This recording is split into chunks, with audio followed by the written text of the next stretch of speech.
Muy buenas tardes, bienvenidos al Poligrama en Televisión Murciana. Hoy vamos a hablar de relaciones internacionales y de cómo afecta la política de nuestro país y la política exterior. Y lo vamos a hacer con todo un experto, tanto en relaciones internacionales como en comunicación. Él es Pablo Blesa. De hecho, es decano y vicerrector de Relaciones Internacionales y Comunicación en la Universidad Privada, en la UCAM. Hablaremos con él, como decimos, sobre esta formación del nuevo gobierno nacional, cómo va a influir en el panorama internacional, pero también vamos a viajar al otro lado del charco y vamos a ver cómo va a afectar en la política europea, en la política también de nuestro país, la elección del nuevo presidente de Estados Unidos. Comenzamos. Hoy hablaremos de actualidad internacional con Pablo Blesa, decano de la Facultad de Ciencias Sociales y de la Comunicación y vicerrector de Relaciones Internacionales en la UCAM. Nació en Alhama de Murcia en 1973. Mientras resuelve nuestro poligrama, analizaremos el futuro de España, hablaremos del Brexit, de la repercusión en Europa de la elección de Donald Trump como presidente de Estados Unidos y conoceremos el poder de los medios de comunicación en la política. Bueno, pues ya está con nosotros nuestro invitado de hoy, de esta tarde. Pablo, buenas tardes, bienvenido. Buenas tardes, muy contento de estar aquí en este programa señero y también con una antigua alumna tan brillante como tú fuiste en mis aulas. Y me alegra hace muchos años mucho. La verdad es que el tiempo es una cosa relativa, ¿no? Yo ahora te he visto y parecía que fue hace, no sé, yo pondría 2 años más o menos. Uy, ojalá. Sin embargo, han pasado muchos más, ¿no? Han pasado muchos más, han pasado como 10 años, Pablo? Pero da mucha alegría veros y veros evolucionar profesionalmente y luego estar con vosotros, incluso en vuestros programas y en vuestros lugares de trabajo. Es una experiencia muy buena. Desempeñando la carrera que la mayoría de nosotros estudiamos que habéis elegido. Con usted. Porque uno aprende una cosa, al final no hay carreras con entradas y salidas, hay personas con entradas y con salidas. Y al final uno ve que aquellos que ya en las aulas tenían ganas de aprender, eran despiertos, amaban apasionadamente la profesión, terminan haciendo aquello que soñaron. Y es un síntoma de que al final el esfuerzo, la aptitud y la actitud, las dos cosas compaginadas, abren oportunidades. Es verdad, y no es difícil, conseguir poder trabajar en algo que te apasiona, que te gusta, es difícil a veces. Es difícil, es cierto, es una bendición. Es verdad. Bueno, pues si le parece, Pablo, vamos con nuestra primera sección, vamos a conocerlo un poquito más de cerca.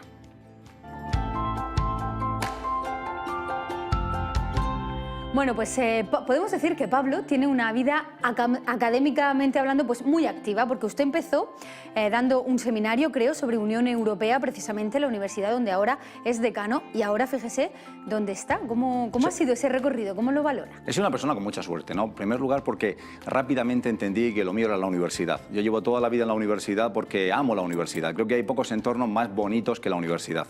Tiene un problema la universidad, tú no debes envejecer. ¿Por qué? Siempre te estás confrontando a chicos jóvenes que te rodean, que son maravillosos, y tú no percibes ese efecto del envejecimiento. Y también hay otra cosa importante, en la universidad se lee, se estudia, y las neuronas están activas, y eso es algo también muy positivo. En efecto, tú hablas bien de que yo regresé a Murcia, había estado estudiando en Canadá, en Estados Unidos y en Francia, pero tenía que hacer la mili. Tenía que hacer la mili porque soy del último reemplazo, y no hubo posibilidad de que la gente del 73... Es el último, digamos, claro, cuando Federico Trillo profesionaliza el ejército español, sí, nosotros, los de 73, fuimos la última promoción de la mili o del servicio social. Entonces yo tenía que volver a España, estaba en Estrasburgo, regresé y encontré una universidad que estaba comenzando un proyecto precioso, el de la UCAM, y encontré cabida en ese proyecto trabajando haciendo mi objeción en la universidad.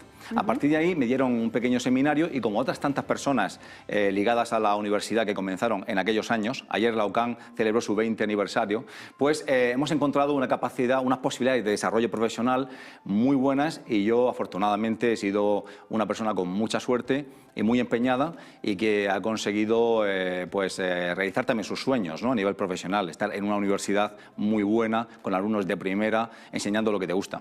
Bueno, Pablo, tengo entendido que usted ha viajado por más de 100 países. Mi vida como viajero es curiosa porque yo nunca he tenido como objetivos inmediatos de viajar, como decir, voy a visitar Europa. Este país o este, ¿no? No, es que nací como en mi destino y en el de mi familia, en el de mis abuelos tal vez, que hicieron parte de su vida profesional, mis abuelos por parte de Blesa en Cuba. A mi abuelo le tocó la lotería en La Habana. ¿Ah, sí? Sí, luego digamos que se lo fundió todo, o sea, no heredé mucho. Pero lo cierto es que estaba en mi sino el hecho de viajar, porque empecé ya como estudiante en Madrid, empecé visitando América Latina con una ONG, y los 4 o 5 años de carrera, en aquel momento periodismo eran 5 años, todos los veranos pasaba 3 meses en América Latina, así que me la había cubierto entera. Cuando terminé los estudios, entonces empecé, por cosas también de quizá los requerimientos de la opción académica que a mí me interesaba, estudios europeos y también relaciones internacionales, pues empecé a ir a Norteamérica, empecé a ir a Canadá, empecé a ir a Estados Unidos con becas, y eventualmente ahora con la expansión de la Universidad Católica a Asia, pues he visitado muchísimos de los países de Asia, y de esa manera, por cuadritos, he ido conociendo el globo terráqueo, que es una de mis pasiones. Mis alumnos siempre me conocen asociado a una bola del mundo que llevo a clase, y es que tengo mi despacho lleno de bolas del mundo. Y luego usted, después de visitar tantos países, regresa a España. A veces decimos que se pueden hacer malas comparaciones, ¿no? Uno cuando vive fuera de España, de nuestro país, conoce otras culturas, otra forma de hacer política, otra forma, por ejemplo, de educación. Luego regresa uno a España y se encuentra, pues quizá, con un momento con el que estamos viviendo actualmente. ¿Qué siente Yo creo usted? que hay que hacer 3 consideraciones. Los españoles en estos últimos 30 años hemos hecho un país envidiable. Este es uno de los 3 o 4 países del mundo donde ¿Envidiable mejor... en qué, Pablo? ¿En qué? Sí. Es un país con una seguridad increíble, es un país con un desarrollo económico muy grande, es un país con unas infraestructuras increíbles, es un país con una gastronomía, tiempo y espacios para el ocio impresionante, y eso explica 3 cosas. ¿Por qué un Cristiano Ronaldo o un Messi deciden jugar en España? En Reino Unido les podrían pagar incluso más, o en Asia.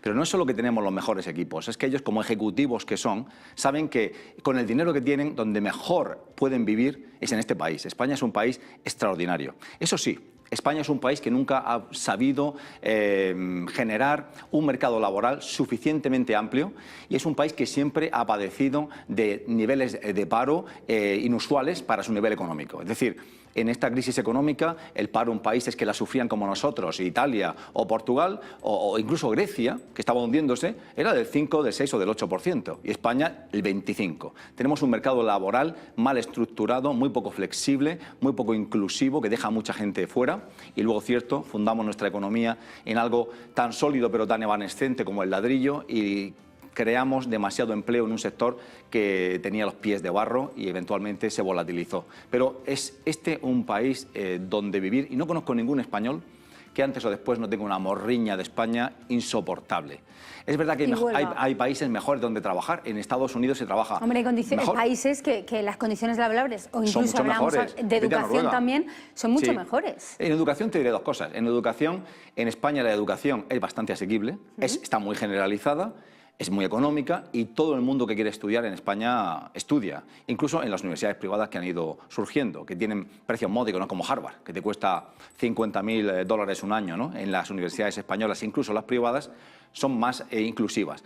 Lo que sí ocurre es que tenemos un país muy formado, que si no construye empresas que sean capaces de competir fuera, no se genera el tipo de empleo que hace falta para esas personas que han estado formándose durante años. Claro, y ocurre la fuga de cerebros, que así se llaman, que todos los mejores formados se van fuera de nuestro país. Sí, pero te digo una cosa, Ángela. Sí, pero la fuga de cerebros tiene 2 vertientes. Hasta hace unos años, como unos 20 años, se conjeturaba que la fuga de cerebros era como un robo. Es decir, yo soy egipcio o sudanés, países sin posibilidades, y llegan los norteamericanos y aparece un cerebro, y ese cerebro voy y lo capto para mi economía. Pero al final lo que nos damos cuenta es que ese cerebro sudanés jamás hubiese prosperado en Sudán, y que al salir a Estados Unidos, ¿qué ocurre? Que genera una serie de sinergias con el país de origen muy buenas. Piensa, por ejemplo, en el caso de la UCAM. Ispizúa es un español, colabora con la UCAM, pero donde trabaja, donde tiene los laboratorios bien dotados, etcétera, pues los tiene en Estados Unidos, en Salk, en el Salk Institute.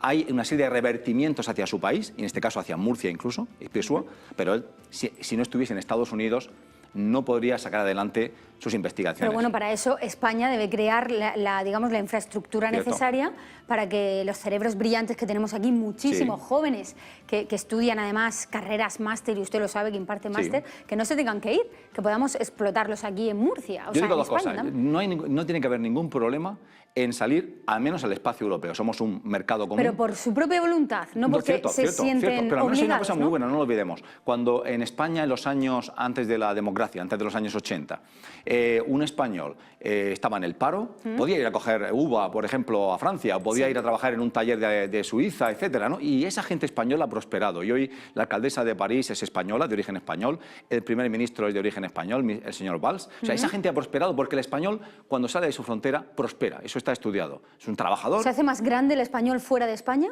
Yo diría que en España los españoles prosperamos, es un país que va bien, que puede ir mejor, y voy a saldar...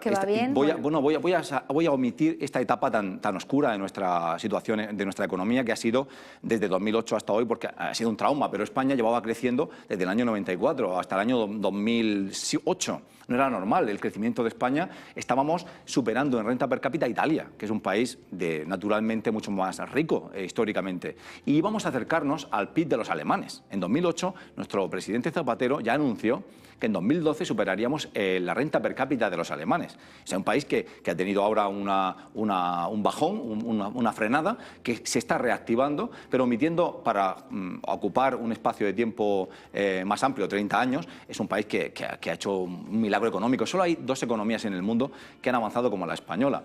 Y básicamente una es Corea del Sur, que ha hecho un milagro económico así fascinante, y los chinos. Y luego está España. Son los países que más han crecido en el mundo en los últimos 30 años. Bueno, si le escuchara a toda la gente que está sufriendo ahora mismo... pero hay una cosa muy importante. Hay una cosa muy importante. Momentos malos en la economía, ¿le escuchan a usted? Sí, no, pero Ángela, antes estábamos atrapados en un país cerrado, antes de la democracia y antes de entrar al mercado común. Ahora, ¿por qué no un español no encuentra el tipo de empleo que quiere en su país? ¿Y por qué no se va a ir a Francia o a Gran Bretaña, ahora menos a Gran Bretaña, como es obvio, por el Brexit? ¿Pero por qué no va a salir a otro país a desarrollar su profesión? No hay que ser tampoco autóctonos a un nivel extremo, y no es agradable para nadie verse forzado a emigrar. Pero el hecho de emigrar es porque donde vas a ir te van a ofrecer mejores condiciones. Hombre, vamos a ver, está claro que un estudiante que se está formando se enriquece si viaja a otros países, o incluso cuando ya ha terminado la carrera, pues obviamente trabajar en otros países también por el tema del idioma, por el tema de otras culturas, se enriquece, pero siempre de forma voluntaria, que no se sienta No, y hay bien. otra cosa. Yo veo muchos alumnos y muchos estudiantes que tienen en la cabeza claros sectores donde los que quieren trabajar. Por ejemplo, yo vengo de una reunión ahora con un grupo de alumnos que quieren salir al extranjero. Uno dice, quiero irme a la India, un alumno de audiovisual. ¿Y por qué? Muy obvio, es obvio, Pablo. Ahí está Bollywood y yo quiero empezar mi carrera en el cine. Sé que no puedo hacerlo en Hollywood. Sé que allí no voy a tener entrada fácil, pero sí puedo hacerlo en Bollywood. Y yo quiero irme a la India. Entonces, otra chica me dice en otro momento, yo es que adoro el tipo de música que hacen en Corea, quiero ir a Seúl, porque es que ese tipo de música... Otro chico dice, yo soy DJ, me quiero ir a Holanda. Otro dice, yo quiero trabajar en la industria del coche, del automóvil, me voy a Stuttgart. O sea, porque tienen claro tienen focalizado su... Y nosotros los españoles, no olvidemos otra cosa capital. Tenemos un espacio de destino manifiesto para nosotros, que es América Latina. Eso no lo tienen casi muy pocos países en el mundo. Pueden decir, oye, hay un lugar ahí donde hay 450 millones de personas que hablan castellano y yo puedo ir a Chile, puedo ir, por supuesto, a Perú, puedo ir a Argentina, y los españoles en esos lugares son muy valorados, saben de su formación, de su talento, de su impronta, de su actitud, de sus ganas y de su brío. Y yo también te digo una cosa, hoy en día veo de antiguos alumnos que son directores de periódicos en México, que se han casado con mexicana y están muy felices, o el que está viviendo en Finlandia. Dice, yo a España no volvería, ni de broma. Tengo aquí una situación, una coyuntura social maravillosa, yo me quedo en Finlandia. Bueno, lo que vamos a hacer ahora es viajar, pero no vamos a viajar en el espacio, sino que vamos a viajar en el tiempo.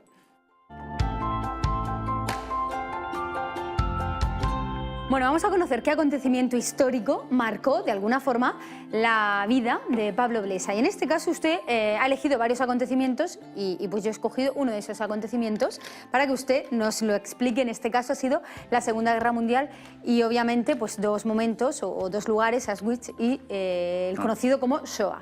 Cuéntenos brevemente porque hay mucho programa y quiero contar. Me quedo con las palabras del Papa, de los dos papas últimos, el Papa alemán Ratzinger y el Papa actual Francisco, que los dos al visitar el campo de exterminio de Auschwitz dijeron, ¿y dónde estaba Dios? ¿No? ¿Por qué? Porque el exterminio, el intento de genocidio, de exterminio de judíos, gitanos, homosexuales y otros en los campos de exterminio alemanes como Auschwitz, Treblinka y otros, desafía la imaginación y hace dos cosas. Es como es el final de de la cultura europea, significan el punto final de la cultura europea que termina de esa gran Alemania como una gran potencia cultural, la patria de Beethoven, la patria de Bach, pero termina esa ciudadanía, ese pueblo tan formado, tan culto, termina creando campos de exterminio.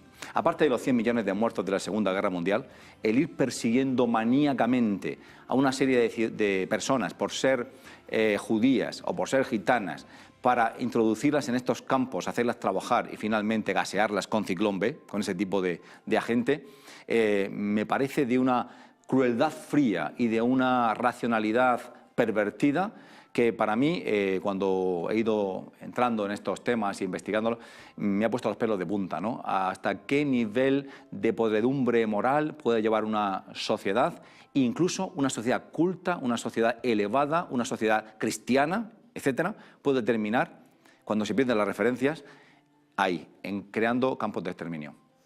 Bueno, pues nos quedamos con este momento de la historia que la ha marcado usted y ahora vamos a hablar del presente y también del futuro a través de nuestro poligrama.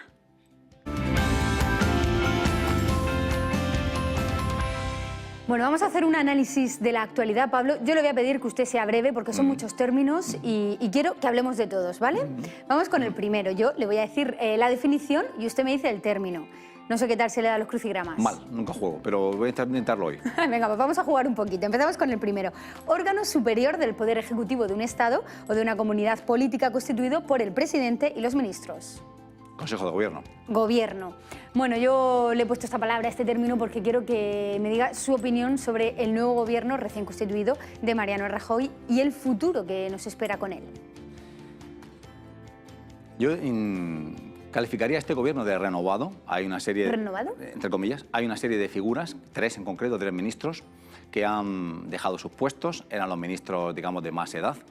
Por otra parte, como no puede ser de otra manera con nuestro presidente del gobierno Rajoy, que es de tinte más bien conservador a la gallega, un continuista, pero es continuista en un contexto que no se parece en nada al contexto en el que ha gobernado anteriormente, donde tenemos un Parlamento fragmentado, donde tienen la obligación de llegar a acuerdos, y eso creo que va a mediatizar mucho la manera de dirigirse a los contrincantes políticos, a los otros partidos, la manera de plantear los temas buscando necesariamente incluir a otros en mi modo de legislar, y espero que si lo hacen bien, y creo que si lo hacen bien, si los partidos españoles, no ya solo el partido que gobierna, los demás, entienden la nueva dinámica y no juegan a torpedearse, de ahí puede salir mucho bueno para España, para la sociedad española. Si juegan, por el contrario, a zancadillarse o a echarse arena en la catenaria para que no funcione la maquinaria, esa maquinaria descarrilará y nos llevará de nuevo a unas elecciones pronto, yo creo que no, pero podría darse el caso, o a una ineficacia legislativa tremenda y italianizará nuestra cultura política.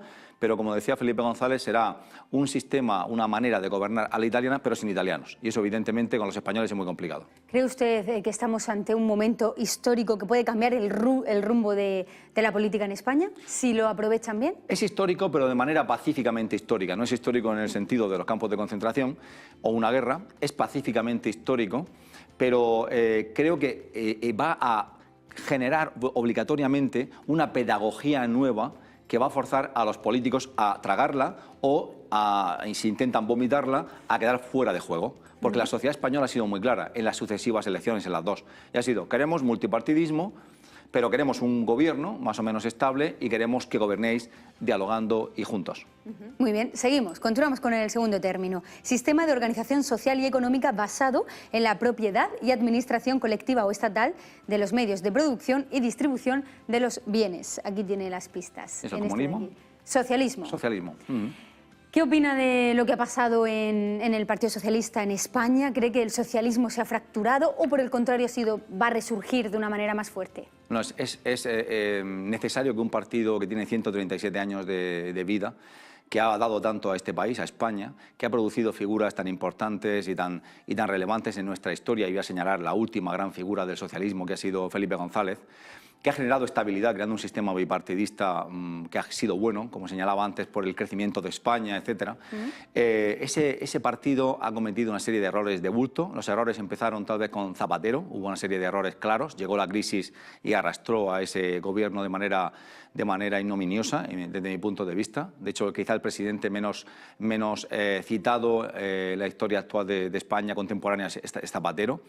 Y a partir de ahí entró una serie de riñas internas que han dado pie a una serie de luchas fratricidas que son muy típicas de la izquierda y que con el ascenso de otro partido, que es como un agujero negro que le está permanentemente licuando material del PSOE, que es Podemos, pues es la presencia de las luchas internas y la presencia de esa energía oscura para ellos, que es Podemos, ha dado como resultado que ese partido se aminore, se despedace y se canibalice.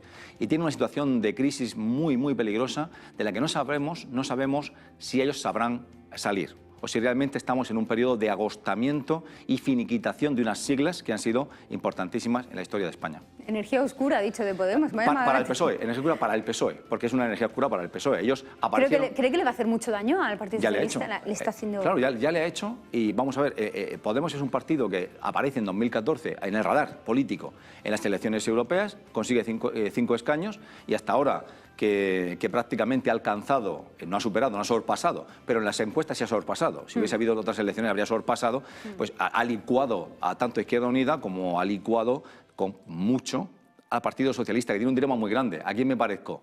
¿A los del PP o intento cambiarme las corbatas, cambiar el estilo y parecerme a los de Podemos y perder la identidad? Es un problema de identidad. ¿Quién somos la socialdemocracia, tanto en Europa, pero en España? ¿Qué es ser socialista? ¿Quiénes somos nosotros? ¿Qué aportamos y qué ofrecemos de distinto de lo que ofrece el PP o de lo que ofrece Podemos? Bueno, continuamos. Vamos a hablar de un neologismo creado para referirse a la salida del Reino Unido de la Unión Europea.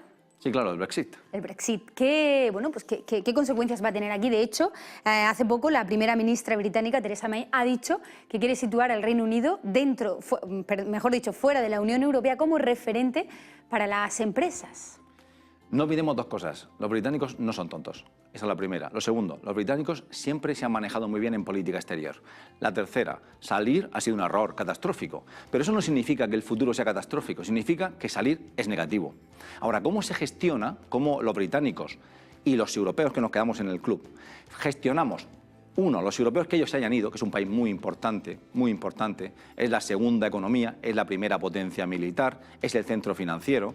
Entonces, aparentemente decimos, somos muy grandes nosotros, 500 millones, ellos son 62 millones, bueno, los fuertes somos nosotros. Sí, pero nosotros estamos muy desunidos, no tenemos capacidad de gobierno interno, no tenemos capacidad de toma de decisiones. Ellos han tomado una mala decisión, porque ellos tenían una capacidad de influencia muy grande estando en este club, pero ahora ellos van a tener capacidad decisoria y van a dirigir su destino. Y si lo hacen bien, en un mundo en el que Donald Trump está echando hormigón en las fronteras... Ahora hablaremos de eso. Claro que sí, pero lo menciono, los chinos están ahí y triangulan bien, pues son un país tal vez solvente y que puede mantenerse sobre sus propios pies con sus capacidades. Yo es un país que admiro, porque un país del tamaño de Gran Bretaña, que es segundo en los Juegos Olímpicos, después de Estados Unidos, tiene mucho de admirable. Entonces hay que respetarlos y hay siempre que decir, ellos defenderán sus intereses sin piedad y lo harán además bien. Y si los europeos no sabemos jugar nuestras cartas, veremos con el curso de los decenios cómo nosotros terminamos más divididos y ellos han hecho una buena decisión, cuando es una mala decisión. Yo espero que el Brexit no perjudique a nadie, no perjudique a los turistas en España, porque sería perjudicar a España. Espero que en Gibraltar ondee la bandera española, resultado de ese Brexit, y espero que a ellos les vaya bien también, porque tendremos que comerciar con ellos. No podemos, son nuestros vecinos, y son nuestros amigos, y son nuestros aliados. Así que la relación con ellos debe ser buena. Pero me gustaría de partida que hubiese un cierto pequeño choque. ¿Por qué? Porque sería un mal ejemplo para los que estamos dentro que a ellos les fuese demasiado bien, demasiado rápido. Entonces esperemos que al principio no les vaya tan bien. Para no tomar ejemplo, que Hombre, hay muchos países que quieren seguir... Marine Le Pen en Francia dirá que mira que bien se está... Sí, fuera. Con acuerdo, fuera exactamente. Bueno, seguimos. Persona que preside un gobierno, consejo, tribunal, junta o sociedad. Ahí lo tenemos, las pistas.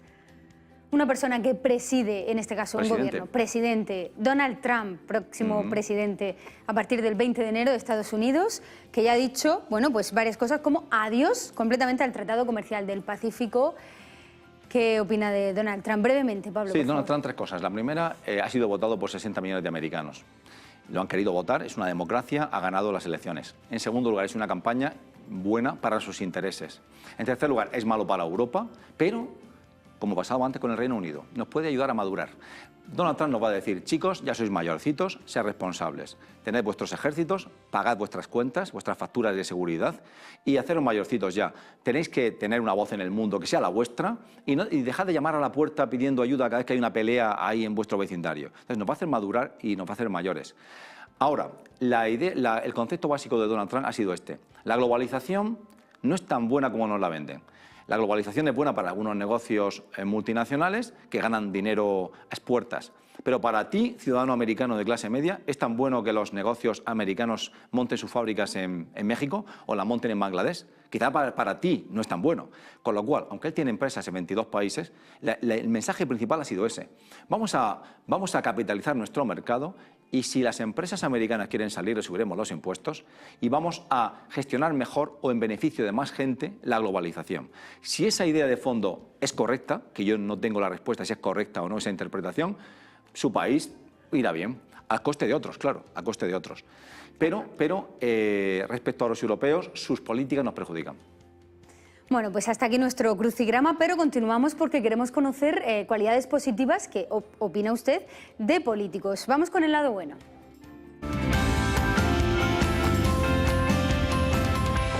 Bueno, pues vamos rápido porque el tiempo vuela y quiero conocer cualidades positivas que me va a decir usted una cualidad de cada uno de ellos, ¿vale? Yo se lo pongo aquí en pantalla y usted me dice, vamos con el primer político, Mariano Rajoy, una cualidad suya. Sabe gestionar los tiempos en la política como nadie. Gestiona los tiempos perfectamente y por eso sus enemigos van cayendo y él sigue flotando y él siempre. Ahí se mantiene. Sí, porque sabe gestionar los tiempos.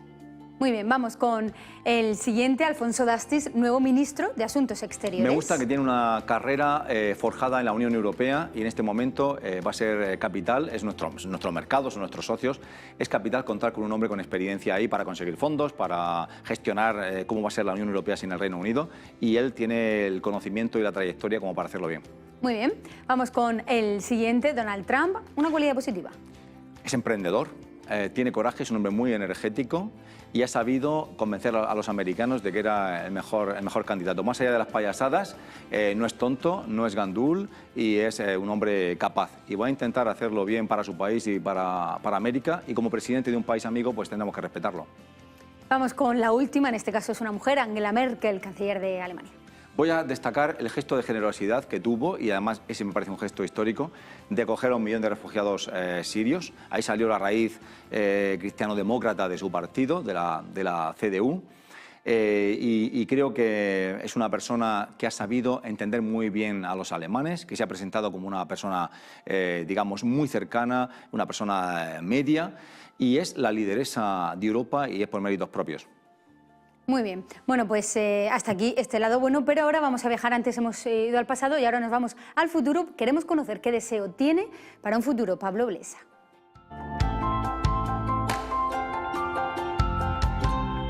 Y el objetivo de este deseo es Murcia. ¿Qué deseo tiene usted para nuestra región? Bueno, me gustaría ver a nuestra Murcia. Yo soy murciano, nacido aquí y crecido aquí. ¿En Alhama? En Alhama. Por cierto, en Alhama, un lugar que me encanta. Soy muy alameño, sí, soy muy alameño. Tenemos una comunidad autónoma con, yo creo que mucho más potencial del que le hemos sabido dar. Creo que durante décadas nuestros políticos lo han hecho mediocremente en Madrid y mediocremente en Murcia. Hablo de 3 décadas, no hablo de los últimos ni de los anteriores. Han sido políticos bastante mediocres y uno lo puede ver, ¿no? Nuestras infraestructuras, la llegada de esas infraestructuras, las condiciones, la inversión en Murcia, etcétera. Es una región con mucho más potencial, con una capacidad de crecer y de expandirse y de exportar mayor de la que tiene ahora, y debemos todos, no solo los gobiernos, hacer el máximo por fortalecer todas esas áreas, el turismo, la educación. Somos una región universitaria con 3 universidades, distintas además y todas válidas.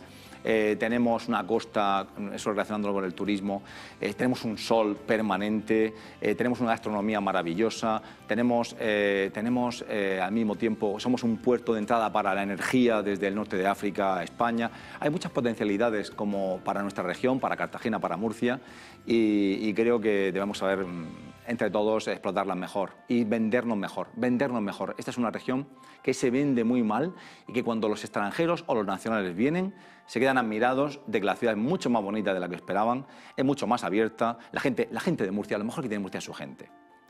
Lo mejor que tiene Murcia es, sin ninguna duda, su gente. Es gente... Mira, ayer escuchaba al señor Matesant, que es el responsable de la red de donaciones. Los murcianos somos los que más donamos. Somos generosos, sí, los más solidarios, generosos, abiertos. Pues eso, saberlo vender mejor y explotarlo más. Pues con esas palabras nos quedamos. Pablo Blesa, ha sido un placer tenerle aquí. Ha sido mío. Le invitaremos también seguro en los próximos meses. Cuando queráis, a vuestro servicio. Muchísimas gracias. Bueno, y a todos ustedes también, muchas gracias por haber estado con nosotros y ya saben, cada día descubrimos algo más de la política en Murcia.